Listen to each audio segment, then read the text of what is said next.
अपनी बात नलिन जी पूरी कर दीजिए, आपने उनको सुना। हाँ, और कांग्रेस के बहुत वरिष्ठ नेता है। हाँ, मैंने सुना उनको ध्यान से, और शायद उन्होंने उचित भी किया कि वो एक डिबेट में नहीं बैठे मेरे साथ, क्योंकि बैठते तो मैं उनसे 3-4 कठोर सवाल अगर पूछ लेता तो उनको बुरा लगता, क्योंकि मणिशंकर जी वो नेता है जो पाकिस्तान में जाके उन्होंने कहा था इनको हटाइए और हमको लाइए। तो जो ज्ञान बांट रहे थे उनका पूरा अधिकार है, और संविधान की एक खूबसूरती है, लोकतंत्र की खूबसूरती है कि वो अपने विचार रख सकते हैं, भाजपा अपनी रख सकती है, और हम रखेंगे। ऐसा धर्म की बात वो करते हैं। कांग्रेस पार्टी के वरिष्ठ नेता स्पष्ट रूप से कहते हैं कि हिंदुओं के वोट हमें अब चाहिए, मतलब मुसलमानों के वोट से हमारा काम अब चल नहीं रहा है, वो एक वोट बैंक हमारे लिए इंपॉर्टेंट था। तो ये तो वोट बैंक की राजनीति है। कम से कम कांग्रेस की तारीफ तो करना चाहिए कि वो अपनी वोट बैंक की राजनीति को खुले तौर से अपना रखते हैं सामने। यही हमारे और उनके मॉडल में है, फर्क है। मोदी जी के मॉडल में क्या है कि आप सेवा करिए गरीब का, ये मत देखिए कि वो हिंदू, मुस्लिम, बुद्धिस्ट, पारसी, ज्यू, किसी और किस धर्म का है। कांग्रेस कहती है वोट बैंक की नजर से देखिए। तो ये उनका मॉडल है। अब वो उनका मॉडल, उनको बधाई, जनता उससे खुश होगी तो वोट देगी। हम मानते हैं कि हमारे मॉडल को जनता स्वीकार रही है, तो हम उस पर काम कर रहे हैं। ठीक है, अखिलेश जी मैं आपके पास आऊंगी। विनोद अग्निहोत्री जी बहुत देर से हमारे पास बैठे हुए हैं, एक भी सवाल का जवाब मैं सर आपसे नहीं ले पाई हूं, माफी के साथ आपके पास आते हुए। मणिशंकर अय्यर जी ने ए.के. एंटनी के बयान पर जो जवाब दिया है, क्या वास्तव में वही सच्चाई है? अगर कल ही एंटनी इस तरह का बयान देते हैं कि सिर्फ अल्पसंख्यकों के वोट से हम 2024 में मोदी को नहीं हरा सकते, तो क्या ये सिर्फ केरला के संदर्भ में है, या समझ नहीं पाए मणिशंकर अय्यर? देखिए, मणि जी ने क्या कहा है तो मणि जी अपना स्पष्ट कर सकते हैं, लेकिन मुझे अच्छी तरह याद है 2014 के चुनाव जब कांग्रेस पार्टी हारी थी, उसके बाद जो एंटनी कमेटी की रिपोर्ट आई थी वो हार के कारणों पर विचार करते हुए, तो उसमें कहा गया था कि कांग्रेस एक तरह से, कांग्रेस को हिंदू विरोधी छवि उसकी बना दी गई और ये उसकी हार का एक बड़ा कारण था। तो ये उस रिपोर्ट में कहा गया था, और शायद एंटोनी जी ने वही बात दोहराई है अभी भी। तो और इसलिए मुझे लगता है कि एंटोनी जी ने कोई नई बात नहीं कही, उन्होंने अपनी बात को दोहराया है। अब तो इसका मतलब यही हुआ ना कि इतने सालों में कोई फर्क नहीं आया है। अभी वो बार बार जोर दे रहे हैं ना कि नहीं, हमें मेजोरिटी जो बहुसंख्यक आबादी है उसका वोट चाहिए। अब देखिए एंटोनी और जी उसको लेकर अभी कांग्रेस आगे नहीं बढ़ पाई। अब एंटोनी जी ने इसके संदर्भ में कहा, क्या पूछा गया उनसे, क्या सवाल इस तरह से फ्रेम किया गया जिस पर उन्होंने कहा, इसलिए इस पर मैं बहुत ज्यादा टिप्पणी नहीं कर सकता। लेकिन सुरक्षा वाले मामले पर मेरा एक टिप्पणी है कि देखिए वो चिट्ठी जो के सी वेणुगोपाल ने होम मिनिस्टर साहब को लिखी थी, उस चिट्ठी में कहा गया था कि दिल्ली पुलिस जो है सुरक्षा देने में विफल रही है और उसके इंतजाम जो थे भीड़ को नियंत्रित करने में सफल नहीं रहे। अब सफाई आ रही सीआरपीएफ की तरफ से जी। तो ये मुझे समझ में नहीं आया कि सीआरपीएफ पे तो कुछ कहा ही नहीं गया। नंबर एक, तो सीआरपीएफ, सफाई तो दिल्ली पुलिस की तरफ से आनी चाहिए थी कि भाई क्या हुआ, नंबर एक।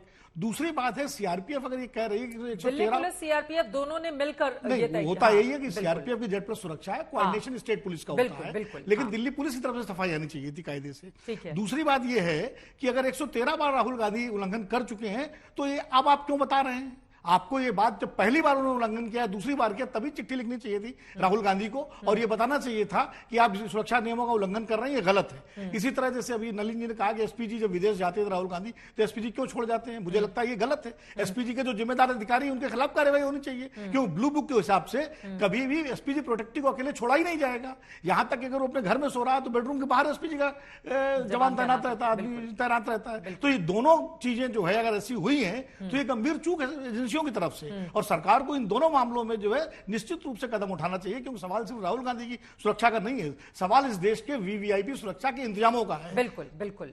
नलिन जी मुझे लगता है इस पर आप जवाब दे दें, उसके बाद अखिलेश जी मैं आपके पास आ रही हूं।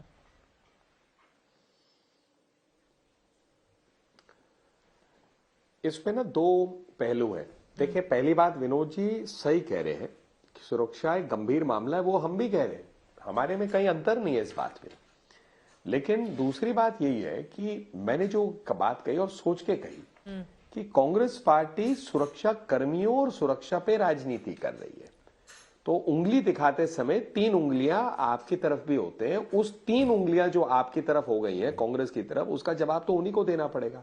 अगर विनोद जी कहते हैं आपने कार्रवाई क्यों नहीं की ब्लू बुक को लेके किसी अफसर पे, तो एक और बात इस पे उठेगी कि can you force the protectee and physically force him to do something. मतलब उदाहरण के लिए मुझे आपने प्रोटेक्शन दिया, किसी का नाम नहीं लेते, और मुझे आपसे, मेरा रूल कहता है कि मुझे गाड़ी से उतर के यहां नहीं भागना चाहिए, तो अगर मैं तय करता हूं मुझे भागना है, कर्मी तो मुझे बोलेगा ही ना सर प्लीज आप गाड़ी में रहिए, सुरक्षित नहीं है, आप प्लीज रूल फॉलो करिए, और मैं जबरदस्ती भाग लेता हूं, तो अंत में क्या वो मुझे पकड़ के जबरदस्ती गाड़ी में रख सकते हैं? ये भी तो एक प्रश्न उठेगा, उस पर एक नया विवाद हो जाएगा कि देखिए मेरी मैन हैंडलिंग हुई है, आपने मेरे साथ बदतमीजी की है, पुलिस मुझे मिलने नहीं दे रही लोगों से। तो ये बड़ा गंभीर विषय, सेंसिटिव है। और अगर एक परिवार के 2 सदस्य जो देश के प्रधानमंत्री थे, उनकी मृत्यु हुई है सुरक्षा कर्मियों के चलते, एक तो सुरक्षा कर्मी से, तो और भी ज्यादा जिम्मेदारी बनती है कि आप प्लीज प्रोटोकॉल को मत तोड़िए। अगर आप प्रोटोकॉल तोड़ते हैं तो फिर आरोप मत लगाइए ना। कई बार तो विनोद जी हमने ये भी देखा है ना, देखिए सुरक्षा में लगे रहते हैं अब तमाम जवान, लेकिन उसके बावजूद लोगों से मिलने जुलने के लिए या अचानक से भीड़ आ जाती है, वो अपने नेता से मुलाकात करना चाहते हैं। क्योंकि राहुल गांधी की दिल्ली में जो यात्रा थी उसको कवर करने मैं भी पहुंची हुई थी, बहुत ज्यादा भीड़ थी, ये भी बात सच है। तो वैसे में सुरक्षा कर्मियों के लिए भी तो स्थितियां गंभीर हो जाती है ना कि वो कैसे लोगों से, उन्हीं के कार्यकर्ताओं से कैसे बचाएं। बिल्कुल इसमें दिक्कत होती है, निश्चित रूप से होती है। लेकिन मैं वो बात कर रहा हूं, जब अकेले राहुल गांधी विदेश जा रहे हैं और एसपीजी कैसे रुक गई यहाँ पर? जाना चाहिए था साथ। इस तरह के आरोप पहले भी बीजेपी लगा चुकी है। नहीं, तो ये एसपीजी के जिम्मेदार अधिकारियों की जिम्मेदारी है। हाँ। कैसे आप जो है उनको छोड़ देंगे प्रोटेक्टिव को अकेले? अगर मान लीजिए वहां कोई समस्या हो जाए, कोई घटना हो जाए, तो उसमें जिम्मेदार कौन होगा? अगर वो खुद साथ में लेकर नहीं जाना चाहते हैं तो जाना पड़ेगा भाई। नेहरू जी को लोगों ने उठा उठा के सुरक्षा कर्मियों ने गाड़ी में बिठाया है। ये ऐसे किस्से हुए हैं। मेरे सामने वीर बहादुर सिंह चीफ मिनिस्टर थे, गोली चल रही थी कृष्णपुर बराल में, और मैं वहां मौजूद था, और सुरक्षा वीर बहादुर सिंह ने कहा मैं जाऊंगा, सुरक्षा कर्मियों ने कहा नहीं, पकड़ कर गाड़ी में बिठा दिया। अब वो बहुत देर सुरक्षा एसपी और डीआईजी के साथ हुज्जत हुई उनकी। ये तो मैंने अपनी आंखों से देखा है। निर्भर करता है कि सुरक्षा, बाद में सुरक्षा कर्मियों को इस बात का डर भी रहेगा ना, ऐसा ना हो कि नेता को रोके तो कार्रवाई हमारे खिलाफ हो जाए। उस समय के नेता ऐसे थे कि उन्होंने कोई कार्रवाई नहीं की ऐसे सुरक्षा कर्मियों के खिलाफ, क्योंकि उनकी सुरक्षा के लिए आज हो सकता है सुरक्षा कर्मी सस्पेंड हो जाए। तो इसलिए ये समय भी बदल गया है। ये भी मैं कहूंगा उस समय नेता मानते थे इस बात को, सुरक्षा की दृष्टि से हमको रोका जा रहा है तो हम रुक जाएंगे, करेंगे, तो के खिलाफ कोई कार्रवाई नहीं करेंगे। ठीक है, अब नलिन जी जल्दी से एक लाइन में आंसर। बहुत जल्दी, मैं इतना ही कह रहा हूं कि देखिए विनोद जी, वो जमाना अलग था, और आपने खुद ही कह दिया, और मैं आपका धन्यवाद कर रहा हूं कि आपने कहा ये स्थिति, नेता जो है जरूर जनता से मिलना चाहता है, लेकिन मैंने कहा आरोप नहीं लगाइए ना। फिर मैंने उस बात को सोच के कहा। और दूसरी बात, मोदी जी को लेकर तो 2 बार हुई है गंभीर सुरक्षा के इश्यूज।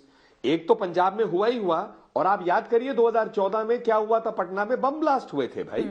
लेकिन फिर भी उस समय भगदड़ ना हो, लोग ना मरे, सिचुएशन हैंडल किया। तो ये नेता की भी तो गंभीरता है ना कि सिचुएशन को कैसे हैंडल करेंगे आप।